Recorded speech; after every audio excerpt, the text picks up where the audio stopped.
Well, May and June 2025 are over, so now let's go back and recap some lost media found in those months. Jimmy Two Shoes was a Canadian animated series that was created by Edward Kay and Sean Scott, and produced by Breakthrough Entertainment, that aired new episodes on Teletoon in its home country from 2009 to 2012, and on Disney XD in the US, as well as airing mainly on Jetix, the Disney Channel, and Disney XD in most of Europe. The series centered around its main protagonist, who is a happy-go-lucky 14-year-old boy named Jimmy Two Shoes, who lives in Miseryville, which is the unhappiest town around that is run by its leader, Lucius Heinous VII, and has one main industry called Misery Incorporated, which sells products to Miseryville citizens that are meant to cause grief. But despite living in a very unhappy town, Jimmy tries to find fun everywhere he goes, with his friends Beezy, who is an adventure lover, couch potato, and Jimmy's main friend to go to, and Heloise, who is a part-time genius who is secretly in love with Jimmy. In 2006, years before the show first premiered, a 6-minute long pilot for it was made, which specifically was an investor-paid test animation. And the pilot was known to feature a premise that was drastically different from what the series ended up becoming, with it taking place in hell instead of Miseryville, with Heinous being the devil, as it was originally intended for an older audience. Since Edward Kay, the co-creator of Jimmy Two Shoes, and Phil Postma, who was an original designer for the concept, wanted the show to appeal to Teletoon's tween demographic it had at the time, with it also being made exclusively for the network. However, the show's producers eventually got rid of and toned down its mature elements once the US broadcasters for Disney XD came on board, as they were aiming to air the show to a more conservative demographic. And also the characters' designs were altered as the show's producers didn't like them. Also, I should mention that Heloise was supposed to be a brain-damaged serial killer who was sent to hell, and has a crush on Jimmy, yet also regularly tortures him. For some time, it was rumored that Jimmy was voiced by American actor Charlie Schlatter in the pilot, who is best known for voicing Kick Buttowski from the Disney Channel/Disney XD show Kick Buttowski's Suburban Daredevil, and that Heloise was voiced by American actress Jessica DeChico, who is best known for voicing Lucy Loud and Lynn Loud Jr. from the Nickelodeon show The Loud House. And eventually Edward Kay would mention to everyone that Charlie Schlatter did not voice Jimmy in the pilot, saying that Jimmy's voice actor was the same as his in the series, which is Corey Doran. Recently, on May 4th, 2025, Edward Kay uploaded the full pilot to his YouTube channel, where he would mention in the video's description that he received it from a DVD that was dropped off on his front porch by an unknown sender, revealing to everyone that the pilot's plot is not what it was rumored to be, which was Jimmy helping an old lady cross the street before she drops her wallet, causing Jimmy to pick it up for her and get run over by a bus, to which he then gets sent to the hospital, passes away there from his injuries, and gets sent to hell due to him being mistaken for a thief. However, Jimmy ends up enjoying hell, as for him, it seems like a very fun place. So yeah, the pilot is now found, and if you want to go watch it, well, go ahead. The God and Devil Show is an American adult animated web series that produced episodes from 1999 to 2001. That was created by Aubrey Ankrum, who would later go on to create another web series that a good portion of you guys might know about called Happy Tree Friends, with it being produced and developed by Mondo Media, who are known for mainly producing online independent animations. And it ran for over 54 episodes in a span of only one season, with each episode being around 3 to 7 minutes in length. The show was known for parodying many talk shows that feature celebrity interviews, with it featuring God, who was voiced by someone named Jay Riddlesberger as an old man with many flaws and misunderstandings of the modern world, and the Devil, who was voiced by Sally Dana as a promiscuous woman who enjoys seeing people suffer through misfortune. And in every episode, there is an interview with a celebrity voiced by an impersonator that would parody the celebrity's works or personal life, with each episode ending with the viewer being given the ability to choose if the celebrity should be sent to heaven or hell, by clicking buttons reading heaven or hell on them. And every celebrity's heaven or hell would be humorously tailor-made to that specific celebrity. Episodes of The God and Devil Show were made available to watch on the Mondo Mini Show's website as well as affiliated websites, along with other series produced by Mondo Media, with new episodes later premiering exclusively on the Warner Bros. Own website Entertaindom. And for several years, the show was available to watch on the Mondo Mini Show's website until 2012. However, 9 episodes of it were made available to watch on the official Mondo Media YouTube channel at the time, with an episode featuring American rock musician Marilyn Manson having been previously uploaded to YouTube by Lord Helmchin20, and a French Dailymotion channel named Brent having over 31 out of 54 episodes from the show to watch as well. Also, various low-quality episodes were uploaded to Mobiles24 at some point before this year by user Garrett1951. RIP to him, by the way. Recently, on May 5, 2025, an archive.org member named CatISI would find an episode of the show featuring Donnie and Marie Osmond from the family music group the Osmonds, and he found it after searching through an old computer, with him uploading 2 more full episodes that were previously missing their Heaven and Hell segments in higher quality, with one of those episodes featuring American actor Christopher Walken, and one featuring American politician, political commentator, actor, media personality, and retired professional wrestler Jesse Ventura, giving us 3 more full episodes of the show to watch. Behind the Music was a series that aired on VH1 from 1997 to 2014 that would document a musical artist or group in each episode, examining their career beginnings, roads to success, and any hardships they faced along the way, as well as have some episodes that document either specific locations, years, or movies that had a cultural impact on the music industry. US versions of the show's episodes were narrated by American journalist and writer Jim Forbes, with any UK versions of the show's episodes being narrated by English DJ and music journalist Marianne Hobbs. And later in 2021, the show would return to Paramount Plus with brand new episodes.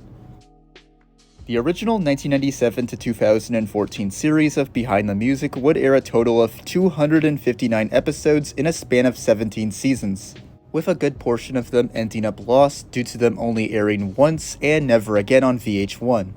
And fortunately, 3 episodes of the show were found pretty recently, which were episodes documenting the pop rock band Train, the rock duo Hall & Oates, and pop/rock singer Tony Orlando, with the Train episode being found on May 6, 2025 by GuyTrain93, the Hall & Oates episode being found on May 16, 2025 by M-Purge, and the Tony Orlando episode being found on June 27, 2025 by Carolyn Lehman. However, I must mention to you guys that the Hall & Oates episode did get deleted from the place it was uploaded to, which was the Internet Archive.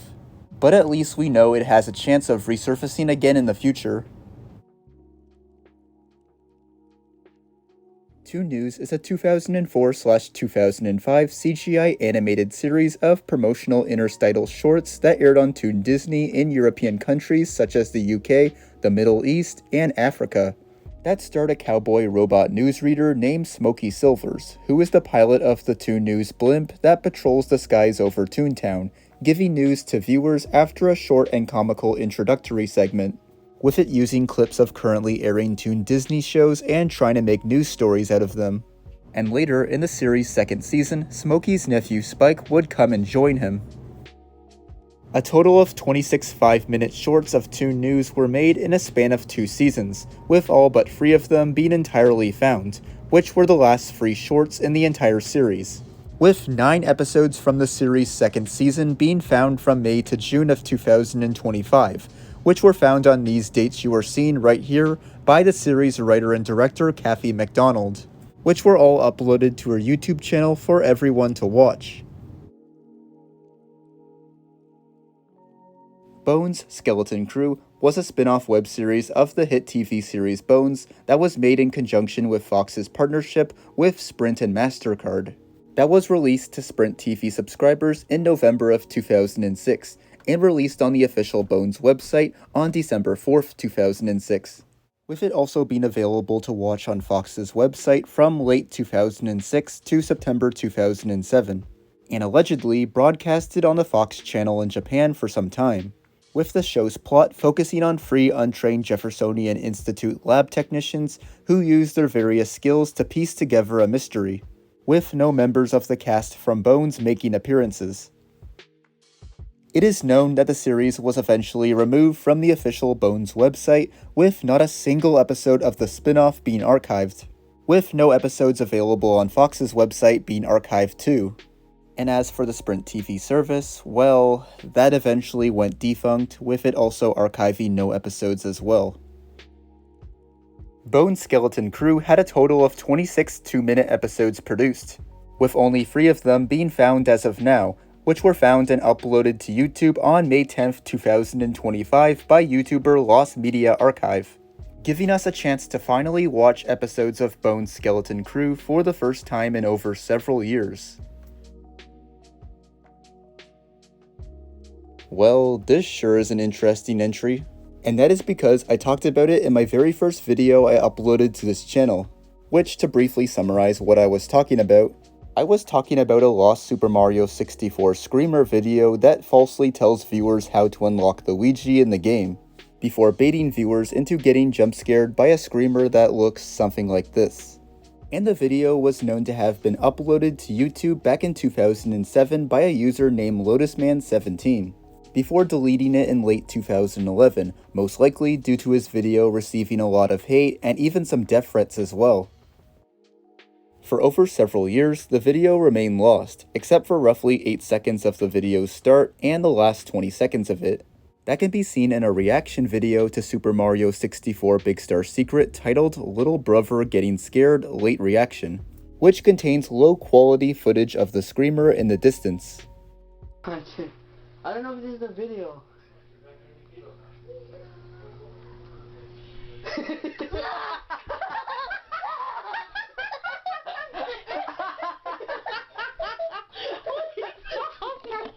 But that was all that everyone would be able to see from Big Star Secret for quite a while, as the uploader of the reaction video confirmed that he no longer had the Screamer. However, on May 30th, 2024, more footage from the video would be uncovered by users Mavel, who made 2 videos talking about Big Star Secret, Syndexmon, and Charmy the Chattybinks, after they contacted a YouTube user who had a privated reaction to the video, before the reaction video was uploaded publicly, with the people in the video being blurred out for privacy reasons. And in the video, we can see the last 39 seconds of Big Star Secret, again in low quality.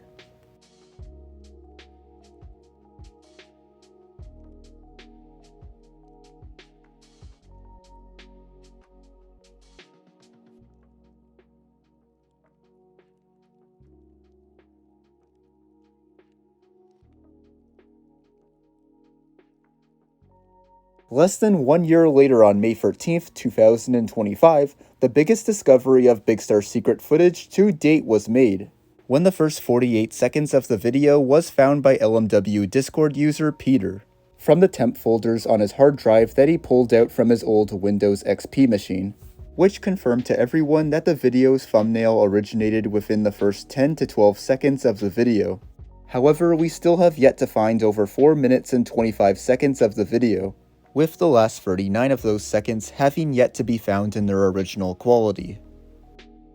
I must say that I am surprised that we even managed to find this much of Big Star Secret in its original quality. Like, I remember thinking back when I uploaded my video about it, thinking that not a single portion of it would be found in its original quality, due to the video having been deleted off of YouTube for almost 10 years at the time, meaning that someone would have to have the video saved on their computer for almost a decade, which I thought was highly unlikely.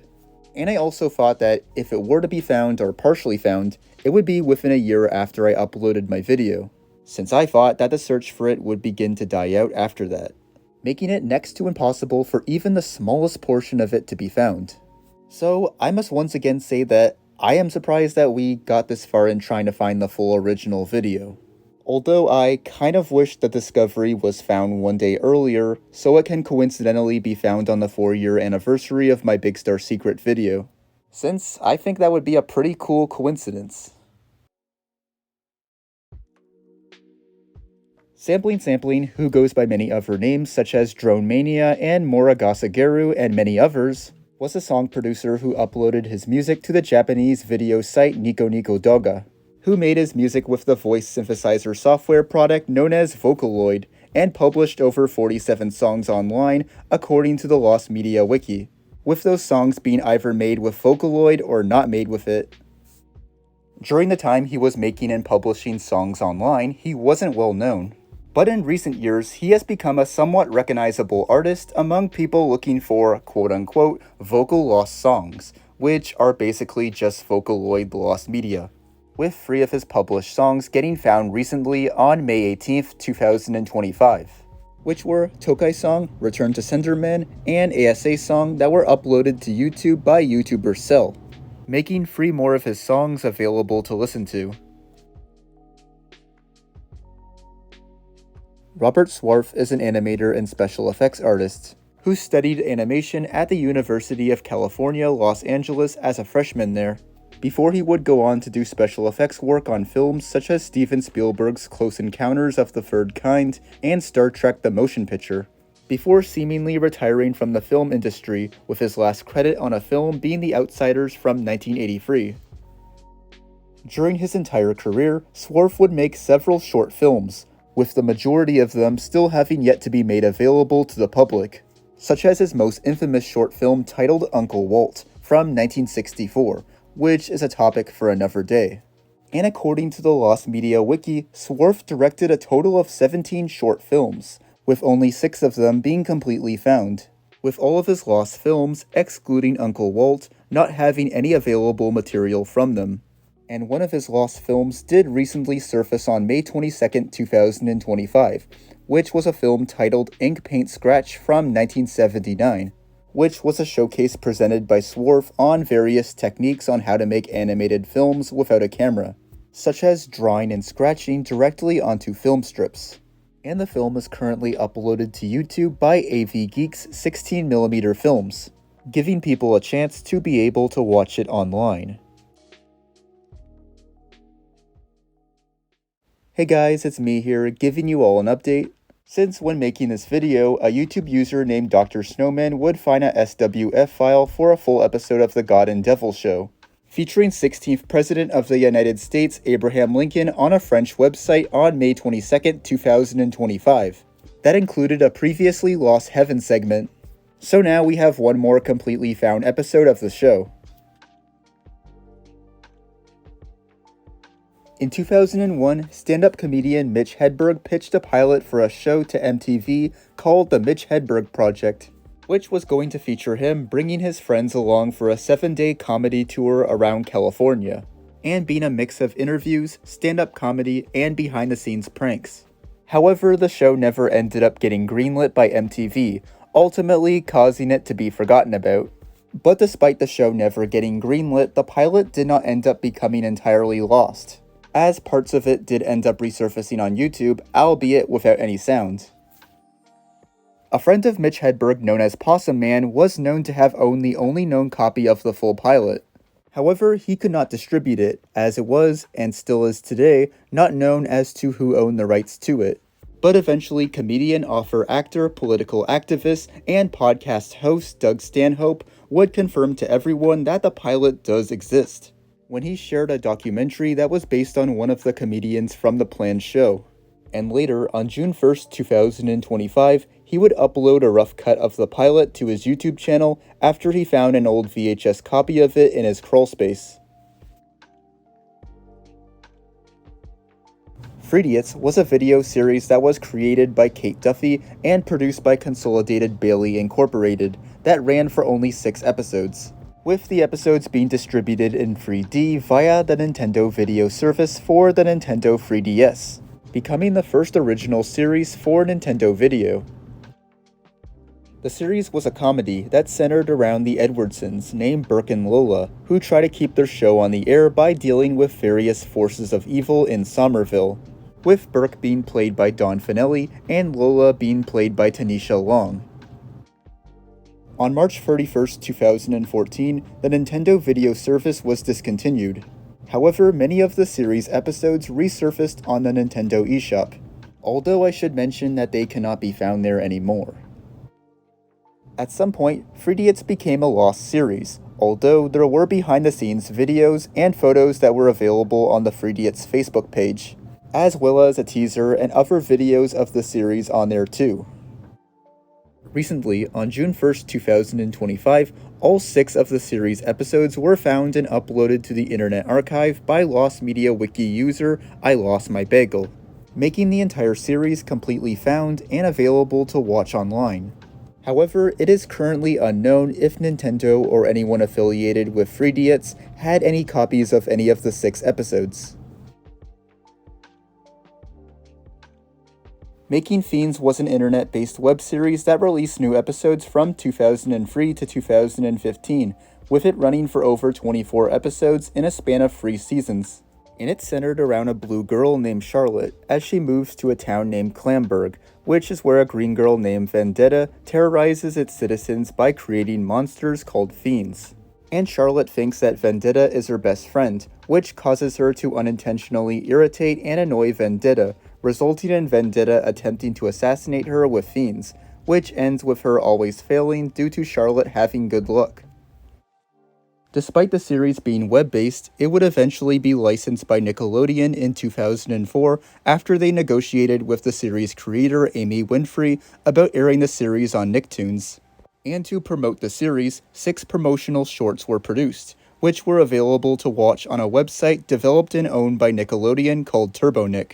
However, all 6 shorts would eventually become lost, with only 5 resurfacing online in their entirety, and 1 short titled The Puppy partially resurfacing. However, the short would later be entirely found and uploaded to the Internet Archive on June 6, 2025 by Internet Archive user RLA Phoenix. So now it's no longer lost.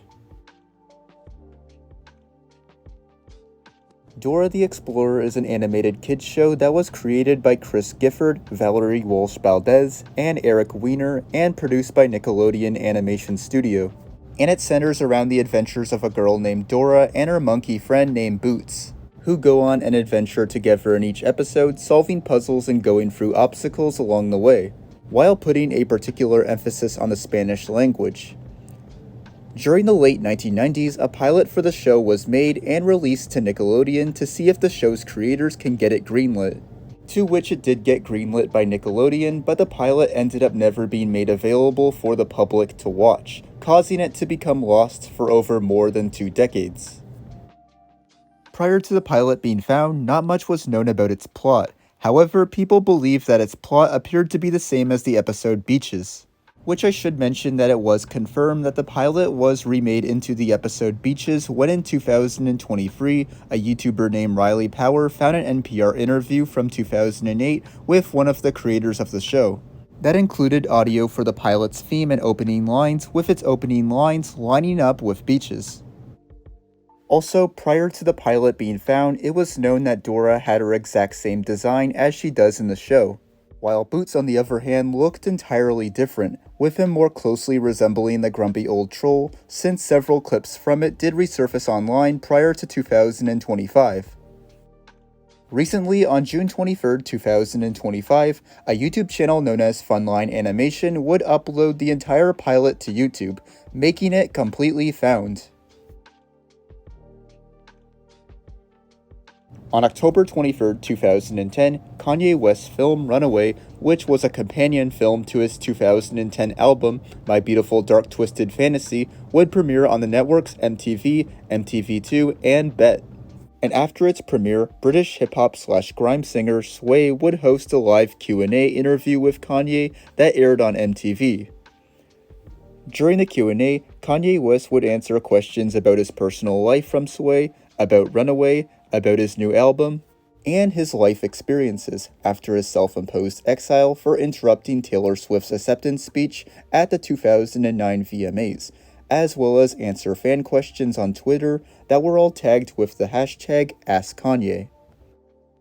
While the entire Q&A eventually ended up becoming lost, people did remember certain moments from it, such as one moment when Kanye called out the MTV crew on air, telling them to do their job right.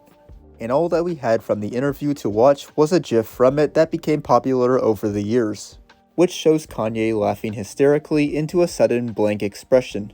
However, the full interview had yet to resurface on the internet, despite it premiering on MTV, which is a large network. And not only that, but the full interview was never officially uploaded onto the official MTV website. Instead, a collection of short clips from it were uploaded, which eventually got deleted from the site. Some people have recorded the entire interview and uploaded it online, uploading links to it and videos of it around the internet, but they would all eventually get taken down by Viacom for copyright, since MTV is owned by Viacom, which is now known as Paramount Global. Very recently, on June 24th, 2025, the full interview would get found and uploaded onto X by On That Note, and according to On That Note, one of their friends had found it and sent it to them, although they wouldn't reveal how their friend managed to find it. And since then, the interview has been re-uploaded onto the Internet Archive for everyone to watch. The Backyardigans was an animated musical children's show that was created by Janice Burgess for Nickelodeon, and it centered around 5 anthropomorphic animal neighbors who imagined themselves going on adventures in their backyard, with each episode being set to a different musical genre and featuring 4 songs. The series aired on Nickelodeon in the US and on Treehouse TV in Canada, with it airing over 80 episodes in a span of over 4 seasons, from 2004 to 2013. But did you know that prior to the show first premiering on television in 2004, Janice Burgess would write and produce a live-action pilot for the series called Me and My Friends, that was filmed at Nickelodeon Studios in Orlando, Florida from September to November 1998. After she was given the opportunity to pitch a live-action TV pilot by her manager. However, it was declined by Nickelodeon, causing the show to not be greenlit. So, in 2002, Burgess would rework the concept of her show into an animated series instead of a live-action one, creating a new pilot featuring the same characters that would end up getting her show greenlit by Nickelodeon. Me and My Friends featured only 4 out of the 5 main characters from the show, since Austin the Purple Kangaroo was not present in it, despite him already being created, as shown in this concept art showing all 5 main characters, with the 4 characters who did appear in the pilot, which were Uniqua, Pablo, Tyrone, and Tasha, being full-body puppet animals, with slight appearance differences from what they would end up looking like as CGI characters years later, with the backyard they are in also having some differences from the show as well, since a shed and a gate can be seen, which did not appear in the show. Some more differences that the pilot had compared to the show were Tyrone having a stuffed rabbit toy and 3 meerkat characters being present, who were hand puppets, which both did not appear in the show. The pilot would end up being lost for over more than 2 decades, with it being heavily sought after by the lost media community, and prior to it being found, there was only 1 clip of it that resurfaced, which is this clip you are seeing right here that is 2 seconds long without any audio, which was from a 5-minute compilation video created by former crew members of Nickelodeon Studios to celebrate its 10-year anniversary in 2000. But other than that clip, as well as some concept art and photos taken during the pilot's production, there was no other footage from it to watch. However, on June 27, 2025, the full pilot was uploaded anonymously on 4chan via a Catbox link, which was then mirrored to YouTube by a YouTuber named The Love Sun shortly after, with it resurfacing to the public to dedicate the life of Janice Burgess, who had previously passed away on March 2, 2024. RIP to her, by the way. I should also mention that Paramount would copyright and block the video, but it can still be viewed on Google Drive. Jake's Cyber Adventure is a 2007 educational film that was created by a group of 14 Boston public school students that were trained to become quote-unquote cyber safety mentors, and they were responsible for writing the film's script, filming it, and performing in it, while also creating cyber safety materials for schools to use.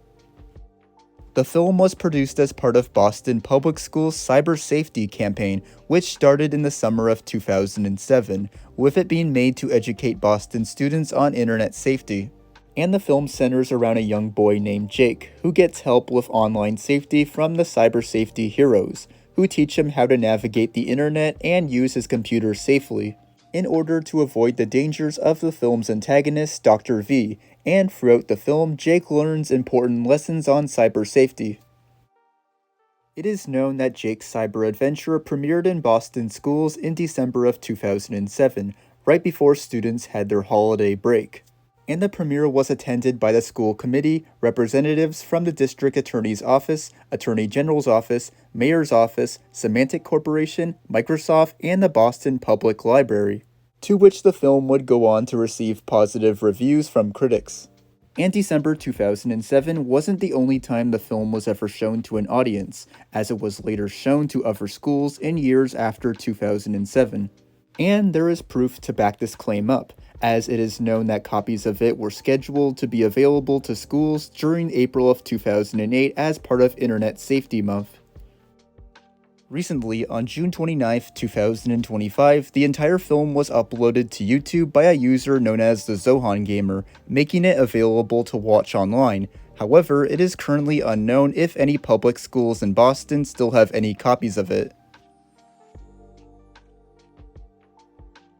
On December 18, 1956, the CBS network would air a new game show that was called To Tell the Truth, which was an American panel-style game show that was created by game show producer Bob Stewart, who is also known for creating the game shows The Price is Right, Password, and Pyramid. And the show had a format that featured a panel of 4 celebrities, who must guess which one of 3 contestants is in fact the person they are claiming to be, with the other 2 being liars. And to determine which contestant is telling the truth, the celebrities would ask questions to them to get them to confirm the authenticity of their claims. Eventually, the show's runtime ended on CBS in 1968, having aired over 474 episodes in a span of 11 seasons. However, the show would get revived multiple times, with its latest revival having aired on ABC from 2016 to 2022. And during the years it would come and go on networks, revival after revival, merchandise for it was made, such as a board game of it, 2 online games of it, and a slot machine that was based on it, as well as several cancelled merchandise for it, with one of its cancelled merchandise being a DVD game that was based on it, that was going to be released by Imagination Entertainment in 2005, who are now known as Imagination Gaming, who are known for having made several other DVD games based on game shows that were produced by Fremantle, which is the production company for the latest version of To Tell the Truth. Believe it or not, Imagination Gaming is still active as of now, making games for GameStar Plus, including ones based on Fremantle's game shows like Family Feud and Press Your Luck.